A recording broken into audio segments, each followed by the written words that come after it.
Quero mostrar para vocês mais uma coisa aqui. O livro de 2 Reis, capítulo 18, verso 4, diz que ele tirou os altos e quebrou as estátuas, deitou abaixo os bosques. Isso foi a reforma de Ezequias. Quando fala que ele tirou os altos, ali está a palavra Rabamot. Quando fala que ele quebrou as estátuas,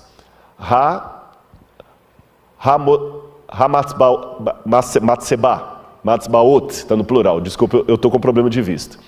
Hamatsebaot. E quando fala que ele deitou abaixo os bosques, ali está escrito Asherot. O que é Asherah? A gente fala Azera em português, não é o nome do carro não, Azira.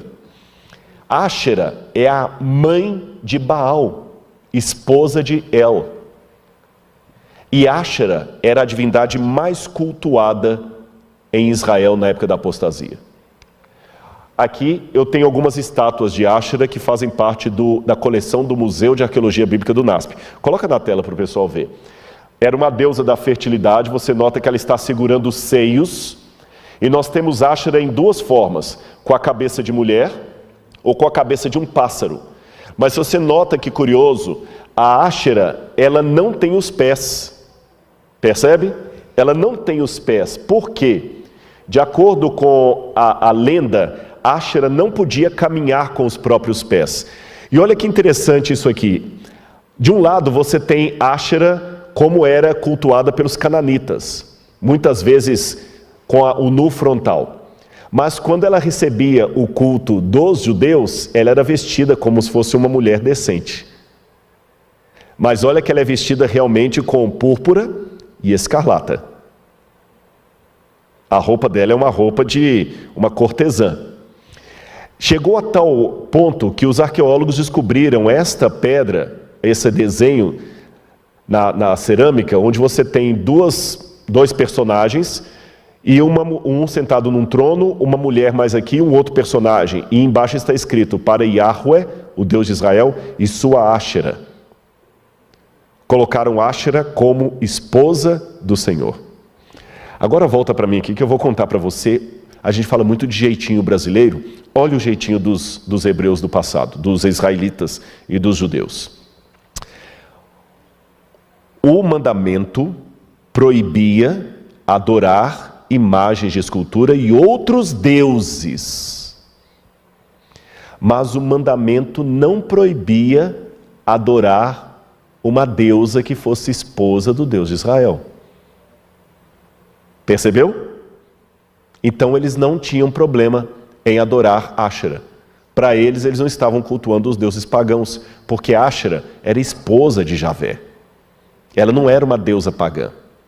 E por que eles colocaram Asherah como esposa de Javé? Simples. De novo eu falo daquilo que eu mencionei lá atrás. Conveniência, a religião da conveniência. Porque numa região de politeísmo, com os deuses tendo várias esposas, raciocina com a cabeça da época. Não pense com a cabeça de hoje, não, senão você não vai entender os argumentos dos hebreus do passado. E eu acho muito importante a gente entender a cabeça do outro para saber por que ele chegou àquela conclusão, mesmo que eu discorde dela. Entender a cabeça do outro, os argumentos dele, não significa concordar com ele. Até pelo contrário, determina saber por que eu discordo dele. Então vamos fazer esse exercício. Pense com a cabeça de um israelita daquela época, ou de um judeu da região de Judá. Todo mundo em redor tinha os seus deuses, e os deuses tinham muitas mulheres. Era comum isso. Quem vivia numa situação patriarcal não lidava bem com o tema da solteirice. Era muito importante que um homem se casasse e tivesse muitos filhos. E até a poligamia era aceita, porque quanto mais filhos o homem tivesse, melhor. Lembra que Eucana tinha Ana como esposa e Penina. Quanto mais concubinas, Jacó tinha lá, Raquel, Lia, ainda cada uma pegou a sua empregada ainda para fazer mais filhos. Numa sociedade patriarcal, quanto mais esposas e concubinas você tem e mais filhos, maior o seu poder. Noutras palavras, numa sociedade patriarcal, e aqui eu vou me dirigir aos publicitários, Eu respeito muitos publicitários, eu devo muita coisa a eles, viu? Não, é verdade, eu fico sempre correndo para eles me ajudarem, mas desde, como eu falei, em primeiro lugar, a palavra de Deus. Mas imagine você, publicitário, tendo que fazer uma campanha de Javé naquela época. Quem que ia comprar a ideia de um Deus solteirão? Ninguém queria. Se a virtude de um homem era ter mulheres e filhos, como é que você vai apresentar um Deus, pai, numa sociedade patriarcal, um Deus dos patriarcas que não tinha mulher? Não era de bom tom. Era melhor casar esse Deus logo. Vai ficar até mais fácil os povos pagãos recebê-lo. E como é que eram feitas as alianças políticas para evitar guerra? Foi o que fez Salomão. O filho do rei da Fenícia casa com a filha do rei da Pérsia. E assim fazem alianças. Então, nada melhor do que fazer uma família celestial. El, o deus cananita, o deus de Ugarit, já tem um nome parecido com El em hebraico, Deus. Então, se El é esposo de Áshera, vamos tornar Javé esposo de Áshera. Sejam sinceros comigo. Esquecendo que eles estavam errados. Não faz sentido? Pensem com a cabeça de um publicitário. Você não torna Deus mais palatável? E com outro detalhe. Esse negócio de adorar um Deus que você não vê é como chupar bala com a casca, com o plástico. Você tem que sentir o gosto dele, você tem que olhar. Tem que ter tato. Então vamos fazer um desenho ali, olha. E vamos colocar uma esposa para ele. Fazia sentido. Mas eu aprendi que nem tudo que faz sentido é correto. E vou mais além. Lembra que eu mostrei que o templo de Tel Motsar tinha uma estrutura muito parecida com o templo de Jerusalém? Aqui, irmãos, vem a minha outra descoberta que serve de análise e alerta para hoje. Eu descobri que apostasia não significa desvio das coisas de Deus. Significa seguir as coisas de Deus ao meu modo. Porque até fazer esses estudos, eu entendi apostasia assim. Eu estou aqui na igreja adventista, aí eu abandono a igreja adventista agora e vou me tornar aí, sei lá, membro de uma seita ou de igreja e me tornar ateu. Isso é apostasia. Se eu largar a igreja adventista hoje e me tornar ateu, é um tipo de apostasia. Só que eu percebi que a Bíblia não chama tanto a atenção para esse tipo de apostasia, em que eu largo a igreja e me torno um ateu. A Bíblia chama atenção para um tipo de apostasia que vai sem ter ido. Porque ele não sai do povo. Ele está no meio do povo. Mas ele quer colocar a religião do seu jeito. Ele até aparenta estar seguindo as orientações de Deus. O templo de Tel Motsar não tinha outra coisa senão sacrifício. O templo de Tel Motsar tinha incenso. O templo de Tel Motsar tinha pátio. Tinha ritual do santuário. Mas tinha do jeito que agradava o povo. É igual o templo de Laodiceia. Laodiceia tem dois significados: o julgamento do povo ou o povo que julga. Eu quero mostrar mais uma coisa para vocês. Lembra que eu falei que Áshera é mostrada sempre sem os pés? O que me chama a atenção é que Áshera é a única divindade feminina do mundo de Ugarit, que era uma região vizinha de Israel, que ela precisava de uma besta de carga para se locomover, porque ela não tinha pés para andar. Estão vendo essa estátua aí? É do Museu de Arqueologia do UNASP. Você pode visitar essa estátua lá, original. Vocês estão notando a Áshera montada na besta de carga? E deixe-me chamar a sua atenção para uma coisa aqui. Besta, a gente às vezes tem a ideia de chamar besta alguém que é idiota. Deixa de ser besta. Mas originalmente besta significa um animal de montaria. Seja ele domesticado ou selvagem. Então, por exemplo, um burro é uma besta. Se você usa um elefante para montar, aquele elefante vira uma besta. Besta é um animal de montaria. Quando a gente lê no Apocalipse a besta, a gente sempre pensa a besta como sendo uma coisa idiota. Besta, João viu 2 animais de montaria. Therion em grego, Therion. E se é um animal de montaria, é porque tem sela. Se tem sela, tem então um cavaleiro. E quem João vê agora montado na besta? A mulher. Que até então era símbolo de quê? Do povo de Deus. Volta a imagem para o pessoal em casa ver. A Áshera era muitas vezes descrita como uma prostituta montada numa besta. E tem um hino ugarítico, que eu vou mostrar a tradução dele quando vocês assistirem o programa Evidências. Eu traduzi, não falo ugarítico, eu traduzi de uma tradução, que mostra o hino de Áshera chegando até o templo de seu marido El. E sabe como é que é esse hino? Eu vou mostrar para você. Ele diz assim: grande é Áshera que chega ao templo de El que está no céu. Ela chega com sua roupa brilhante. Todos os deuses e todos os reis estão reunidos, esperando que Áshera entre. Quem estiver com fome, que coma. Quem estiver com sede, que beba. E todos bebem do vinho da taça que Áshera lhes dá. E ela seduz a todos os presentes com sua beleza. Não parece justamente com o que nós lemos no início desse sermão sobre Apocalipse 17?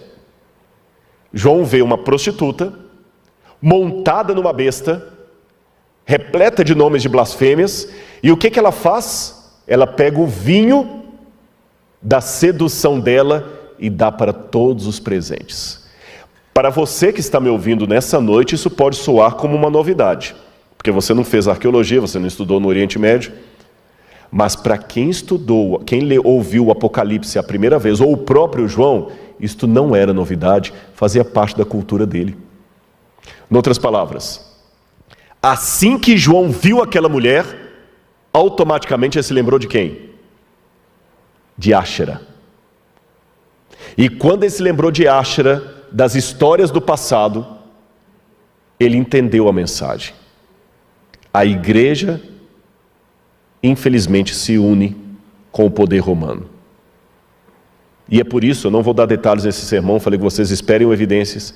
É por isso que o dragão agora se ira com o restante da descendência da mulher, o que sobrou dela. O que sobrou dela, aqueles que guardam os mandamentos de Deus e têm a fé em Jesus. O que João entendeu com aquela mensagem? Áshera vai voltar. Haverá uma apostasia no tempo do fim, como houve nos mesmos moldes da apostasia do povo de Israel do passado. João, a história há de se repetir. Por isso que Deus, partindo do conhecido para o desconhecido, mostrou a João algo que seria familiar a qualquer judeu. Ele viu uma cena que lembrava o culto de Áshera, e ele lembrou da apostasia do passado. Lembra que eu falei do templo de Tel Motsar? Eu tenho quase certeza. Por que eu digo quase certeza? Porque as escavações não estão concluídas ainda. Mas pelo pouco que já encontraram ali, aqueles animais de montaria que foram encontrados, eu já trabalho com a hipótese que Áshera era uma das divindades adoradas ali em Tel Motsar, a 8 quilômetros do templo de Jerusalém, nas barbas do templo de Jerusalém. Agora eu quero mostrar mais uma passagem para você. Primeiro umas imagens. Olha essa imagem aqui. Isto são objetos que são encontrados em túmulos judaicos anteriores à destruição da Babilônia. Olha quantos ídolos em túmulos judaicos, incensos para ídolos. Inclusive, eles encontraram esse altar em Beersheba, era um altar pagão. E olha o que está no livro de 2 Reis, capítulo 23, versos 8 e 9. Em todos os sacerdotes a todos os sacerdotes, trouxe das cidades de Judá e profanou os altos que os sacerdotes queimavam incenso, desde Geba até Beersheba, e derrubou os altos que estavam às portas, junto à entrada da porta de Josué, o governador da cidade. Ou seja, eles colocavam os altares na porta das cidades. Lembra que ele foi destruído e transformado em latrina? Vamos continuar. o que estava à esquerda daquele que estava à porta da cidade. Mas, essa parte que eu quero destacar, os sacerdotes dos altos não sacrificavam sobre o altar do Senhor em Jerusalém, porém comiam pães ázimos no meio de seus irmãos.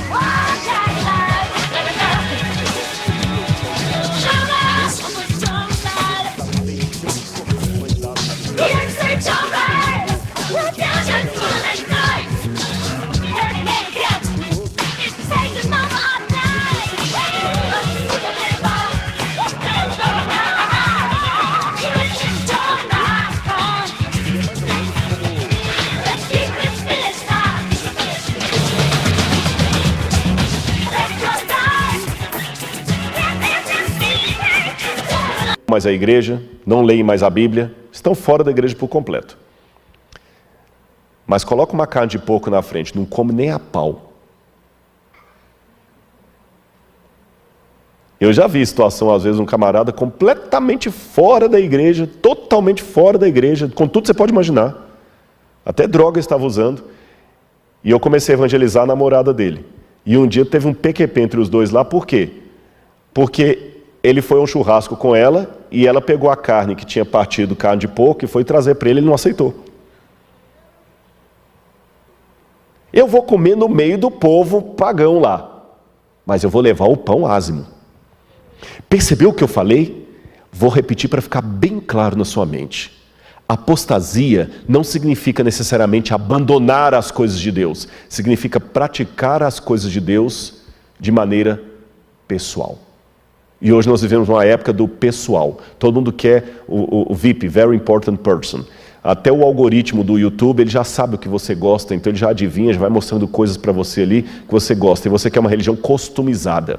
A apostasia não significa abandonar as coisas de Deus, significa customizar as coisas de Deus. Não estou com isso querendo dizer que nós não devemos adaptar a mensagem. Eu adapto a mensagem. Eu não faço evidências de paletó e gravata. Eu adapto a mensagem. Mas eu tenho que tomar cuidado, que eu gosto muito de cachorro, já falei isso aqui. Uma coisa é o cachorro bater o rabo, outra coisa é o rabo bater o cachorro. Adaptar a mensagem de tal maneira, porque os sacerdotes achavam que estavam adaptando a mensagem. Deus falou que o pão ázimo era para ser comido pelo sacerdote lá no templo no Shabat. E o que ele fazia? Não, mas é melhor a gente fazer alguns pães ázimos extras e eu vou comer no meio do povo lá, porque a gente tem que ir ao povo, tem que agradar o povo. Aí é isso que eu ouço muita gente na internet. Deus não condena, não fala que Deus condena. A gente tem que agradar o povo, não pode espantar. Realmente não podemos espantar, temos que pregar o amor. Mas repito, cachorrinho abanar o rabo é muito bonitinho. Rabo abanar cachorro, não. Você querer adaptar tanto a coisa a ponto que descaracteriza, é o que estava acontecendo. E aquele altar que eu mostrei para vocês, vou mostrar a foto quando ele foi encontrado. O que chamou a atenção dos arqueólogos, coloca aí na tela por gentileza. Quando o altar de Beersheba foi encontrado, na época da reforma de Josias, ele não foi destruído, ele foi desmontado e enterrado. Qual a ideia? Quando passar o fiscal do rei, a gente desenterra e monta de novo. Você está entendendo agora por que os profetas falaram tanto contra a apostasia? Aqui está o altar de Beersheba. Olha aí na tela para você ver o altar de Beersheba, hoje remontado, mas dessa vez no Museu de Israel, não mais para culto. Por isso que Deus falou em Joel 2, verso 13, rasgai o vosso coração e não as vossas vestes. Eu quero ler para vocês uma última passagem aqui, Jeremias capítulo 11, versículos 11 a 13. Olha como é que o livro de Jeremias para mim ficou bem mais claro depois disso aqui. Jeremias 11, 11 a 13. Portanto, assim diz o Senhor, eis que trarei uma calamidade sobre eles, da qual não poderão escapar. Clamarão a mim, porém não os ouvirei. Então as cidades de Judá, os moradores de Jerusalém, irão aos deuses a quem eles queimavam incenso. Lembra o incensário que nós encontramos? E eles clamarão, Porém, esses de modo algum os livrarão da hora da calamidade, porque os seus deuses, ó Judá, são tantos quantos as suas cidades, e os seus altares que vocês levantaram para si, a coisa vergonhosa, isto é, para queimar incenso a Baal, são tantos quanto o número das ruas de Jerusalém. Agora vamos ao 44, 2 e 6. 44, 2 e 6. Assim diz o Senhor dos Exércitos, o Deus de Israel: vocês viram todo o mal que fiz cair sobre Jerusalém e sobre todas as cidades de Judá. Eis que hoje elas estão em ruínas e ninguém mora nelas, por causa da maldade que fizeram para me provocarem a ira. Cuidado os que dizem que Deus não condena, que só ficam falando Deus é amor, Deus é amor. Deus é amor, tá certo, mas é justiça. Avião não voa com uma asa só. Para de falar de uma asa ignorando a outra. A pregação tem que mostrar os dois lados. Falar também que Deus é só justiça não resolve nada. Temos que falar que Deus é amor, mas Ele é justiça. Qualquer pregação sobre salvação que não exija, demande a transformação da minha vida, não é ensino bíblico. E ficar mentindo para as pessoas: não, Jesus te aceita como você está. Isso está certo, mas Ele não vai salvar você para você continuar como está. Não minta para as pessoas que você está evangelizando. Não minta, depois vão cobrar isso. E vamos continuar aqui, olha. Mas eles, verso 5, não quiseram ouvir, nem atenderam, nem se converteram da sua maldade, para não queimar incenso a outros deuses. Por isso derramou-se a minha indignação e a minha ira, que se acenderam na cidade de Judá e nas ruas de Jerusalém, fazendo com que Jerusalém ficassem arrasadas, em ruínas, como hoje se vê.